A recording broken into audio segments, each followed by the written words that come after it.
De plusvalías que entra ya en vigor, pero atención, porque no todo el mundo, Gonzalo, lo tiene que pagar. No, en este punto la ley no ha cambiado respecto a 2004. Se hacen muchos cambios en la ley, pero no en quién no tiene que pagar. Por ejemplo, si alguien tiene un terreno rústico, no urbano, aunque aumente el valor del terreno, no va a pagar la plusvalía si lo vende o lo dona. ¿Qué más asuntos? ¿En casos de qué?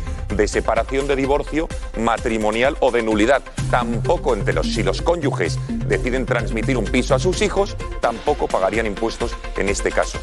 ¿Cuándo más no se pagaría? Si nos embargan, por ejemplo, la casa, en el caso, vamos a verlo también, en el caso del impago de una hipoteca. ¿Quién más no pagaría? Aquí lo ven, las ejecuciones hipotecarias están exentas.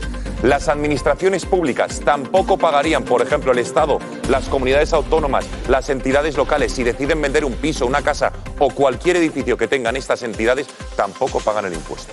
Y ojo, las entidades benéficas como la Cruz Roja, benéficas o de beneficencia docentes, y tampoco la Cruz Roja en España, lo dice claramente la ley. Todo esto sigue igual. La novedad es que ya no se va a pagar este impuesto cuando no haya subido, no haya aumentado el valor de un piso. Es decir, si lo hemos vendido, un piso que nos costó 200.000 euros, lo hemos vendido por menos de 200.000 euros, menos del importe de la compra, Susana, la ley dice que no se pagará el impuesto. Bueno, parece pura lógica, ¿no? Pues 4 años ha tardado el Gobierno en corregir eso. Sí, pero durante estos 4 años prevalecía lo que había dicho el Constitucional. O sea, durante estos 4 años, antes un invitado ha dicho desde no sé dónde estaba, que él había vendido en pérdidas y que le cobraban la plusvalía. Bueno, invocando la sentencia del Constitucional de 2017, no tiene que pagar nada. Esto realmente no es una novedad de ahora, sino que ya lo había exigido, impuesto el Constitucional, ¿no? La novedad de ahora son los 2 procedimientos que explicó muy bien el otro día Gonzalo, los 2 procedimientos para determinar la base. Y que están generando aluvión de consultas en las notarías. Claro. La gente no sabe exactamente qué cálculo tiene que hacer. Como es lógico, y me imagino que también aluvión en la notaría para vender rápidamente el piso en estos días en los cuales no hay ley que se pueda aplicar, ¿no? Pero vamos, mañana acabará este plazo de interregno, ¿no? Luego hay una polémica que se ha generado sobre la posible anticonstitucionalidad. Antes de que entres en eso, que tenemos a Carlos Cruzado, que es presidente del Sindicato de Técnicos de Hacienda. Muy buenos días, Carlos. Hola, buenos días. Sobre esta polémica, vosotros dudáis de la constitucionalidad de la nueva norma, ¿no? ¿Por qué? Sí, bueno, a la vista de las sentencias del Constitucional en relación con esta materia, pues hay un riesgo de que se considere que efectivamente pues afecta este decreto ley a un deber, que es el deber de contribuir. En este sentido, no es muy clara la jurisprudencia constitucional y está ese riesgo. Es cierto que el otro requisito, el de la urgencia, bueno, se puede justificar en relación con esa pérdida de recaudación que sufrirán o que sufrirían los ayuntamientos en estos meses, en este periodo, pero en lo que se refiere a que afecta a deberes fundamentales, bueno, ahí hay cierta duda, ¿no? Y por eso nosotros lo que estamos planteando es que se debería tramitar además como proyecto de ley, ¿no? Una vez que entre en el Congreso, para evitar que, bueno, más adelante el Tribunal Constitucional pueda declararlo nulo, inconstitucional, y, bueno, perderse toda esa recaudación, ¿no? Aunque habrá que ver, en su caso, qué diría el Constitucional. Hemos visto la sentencia anterior, la que todavía no se ha publicado en el BOE, en la que, a pesar de declarar nulo pues este artículo y, por tanto, el impuesto, sin embargo, deja sin la posibilidad de recurso, de reclamación, a aquellas personas que hasta 4 años antes, bueno, han pagado el impuesto, ¿no? Que ahora se ha declarado nulo. ¿Estás de acuerdo con lo que nos decía Carlos Cruzado? Sí, Ignacio. vamos a ver, yo tengo también más que dudas respecto a que sea anticonstitucional lo que ha aprobado el Gobierno ahora, ¿no? Porque es verdad que la Constitución dice que solo por ley pueden crearse nuevos impuestos, ¿no? Lo que pasa es que esto no es crear un nuevo impuesto, es regular de modo diferente un impuesto que ya existía, ¿no? Sin embargo, yo sí que creo, y aquí sí que coincido con Carlos Cruzado, en que lo que es ilegal, porque hay un artículo de la Ley General Tributaria que dice, concretamente el artículo 8, que solo por ley puede regularse la base imponible y la base liquidable de un tributo. Y aquí se está regulando la base del impuesto de plusvalía mediante un decreto ley. Luego coincido plenamente con Carlos Cruzado en que debe, efectivamente, refrendarse en el Congreso, en el Parlamento. Por procedimiento de urgencia. Y ahora un consejo a los contribuyentes. Vamos a ver, si efectivamente, yo no creo que esta cuestión sea anulada por el Constitucional, porque creo que no es anticonstitucional, pero si se cumple o se consolida esta idea mía de que puede ser ilegal, sí podría ser anulado por el Tribunal Supremo. la ilegalidad por el Supremo, la anticonstitucionalidad por el Constitucional. En previsión de que esto pudiera ocurrir, yo aconsejo a todos que se recurran.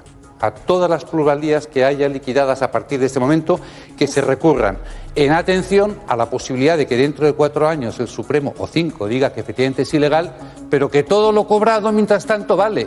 Bueno, es decir, si el Supremo cae en la misma benevolencia con la que ha caído el Constitucional, todo el que lo haya recurrido se la volverá a tragar.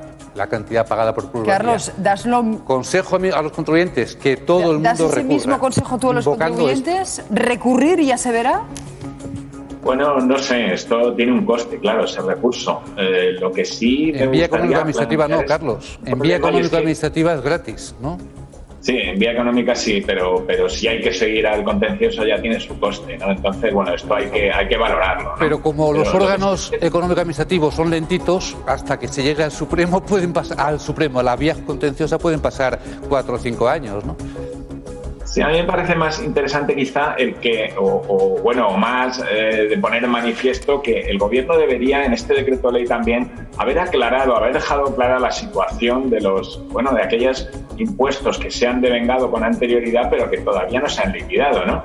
Está claro que sería darle retroactividad y, por tanto, entiendo que no deben de abonar el impuesto. Pero, no obstante, para evitar tentaciones de algunos ayuntamientos que lo liquiden y que luego le inviten, ¿no?, al contribuyente a recurrir, quizá debería haberse aclarado ese extremo también, ¿no? De manera que solo los hechos imponibles, los devengos del impuesto a partir de este momento, a partir de hoy, pues cuando entra en vigor, son los que entiendo que se podrán liquidar y no los anteriores.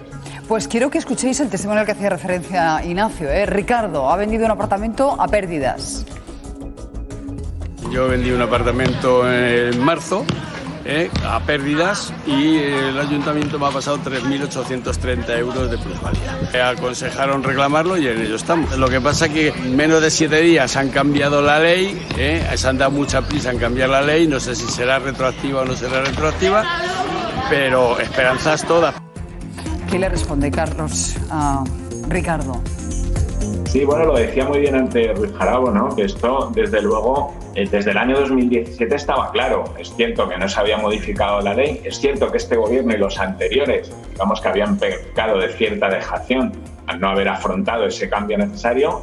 Es cierto que ahora se dice expresamente, pero desde luego desde el año 2017, cuando se dicta la sentencia del Constitucional, en ningún caso se puede liquidar cuando no ha habido un incremento de patrimonio. Era lo que decía en esa sentencia. Lo que ocurre es que hay ayuntamientos que seguramente estarán obligando a reclamar o a recurrir a los contribuyentes con el consiguiente perjuicio. Pero no todos los ayuntamientos, porque Tony me especificaba que, por ejemplo, a él le pasó precisamente eso y el ayuntamiento no le cobró la plusvalía. Hace un año vendí el piso que tenía en Vilanova y la Geltrú y como se vendió un poco por debajo del precio, no me cobraron la plusvalía. O sea que algunos ayuntamientos ya habían tomado esa decisión, que si no había beneficio, en el tiempo, o sea, no recuerdo, había una serie de años, aquí Ruiz Jarabo seguro que se lo sabe mejor que yo, pero que no todos lo hacían. Es que también a veces la avaricia y la avaricia recaudatoria de algunos consistorios dice, hombre, si la ley está así, pues hombre, pongamos un poco más fácil. Dejadme que sume una voz más, la de Jaime Codón, él es abogado de Asofin, que es la Asociación de Usuarios Financieros. Muy buenos días, Jaime. Buenos días. Entiendo que estos días tenéis muchas consultas, ¿no?, sobre este nuevo impuesto de plusvalía municipal. Así es, Susana. Desde que se ha publicado la sentencia han sido unas semanas realmente de constantes consultas y dudas. Lo que tenemos claro de Asofin, más allá de la posible inconstitucionalidad de este nuevo Real Decreto Ley o no, es el hecho de que se nos han quedado 3 grandes bloques de personas afectadas por la plusvalía tras la publicación de la sentencia y sobre todo en relación con esa cláusula de irretroactividad de sus efectos para aquellas personas que lo hayan reclamado. Por un lado, vamos a tener a todas esas personas que actualmente están en un procedimiento vivo que no van a tener ningún obstáculo en recuperar el dinero que han reclamado, ya que evidentemente es previsible que la resolución que tengan en los próximos días o la sentencia que tengan sea estimatoria. Pero el problema está en que se ha quedado otro gran grupo de personas sujetas a una autoliquidación por la plusvalía municipal que están en plazo para reclamar, porque no podemos olvidar que el plazo para reclamar un ingreso indebido, una autoliquidación, es de 4 años, ahora el Tribunal Constitucional se lo niega expresamente.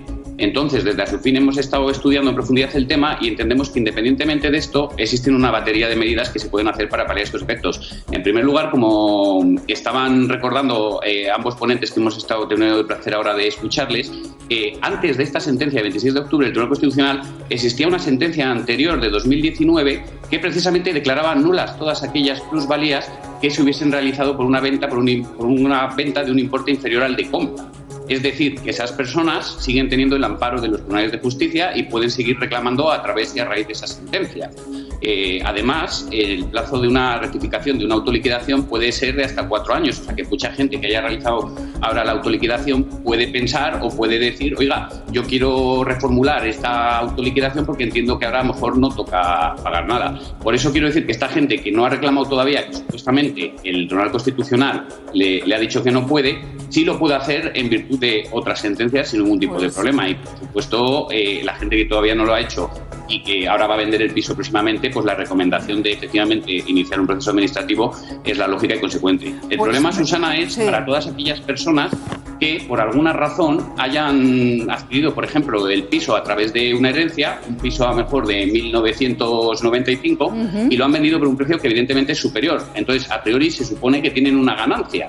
Pero el tema está en que estas personas que supuestamente han recibido una ganancia, desde Asufin, a través de nuestros peritos, hemos contemplado que las autoliquidaciones, el método de cálculo a través de coeficientes que se hacían de estas autoliquidaciones, eran más elevadas de lo que correspondía. Por ejemplo, una persona que le liquidaban 7.000 euros, realmente con ese propio método de cálculo que hoy es anticonstitucional por confiscatorio, realmente deberían haber pagado 3.000 euros. Por eso estamos desde Asufin también animando a esas personas a que reclamen al menos la diferencia, si no es todo. Pues Jaime. Y ya por último... Sí, no te iba a decir que el denominador común, en lo que coincidís Ignacio, Carlos y tú, es que hay que reclamar. Está claro que hay que ir a los tribunales y recurrir. Por último, ¿qué me ibas a decir?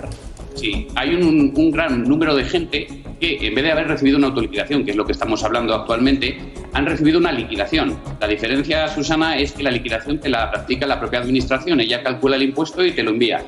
En estos casos, a diferencia de la autoliquidación, que son 4 años para reclamar, solo se tiene un mes para plantear un recurso de reposición ante esta liquidación. Y mucha gente, por desconocimiento o por las razones que sea, no lo han hecho en plazo o incluso lo han hecho posteriormente y se han encontrado con que ahora tienen una resolución administrativa firme, que es la firmeza de esa liquidación. Para estas personas también entendemos que existe otra vía para reclamar, distinta a las anteriores que hemos comentado, que puede ser a través de un procedimiento de nulidad y revocación del propio acto o de la propia liquidación. Pues... O sea, por eso yo pienso que, independientemente de la sentencia, todas las personas que están afectadas en los 4 años tienen salida. Pues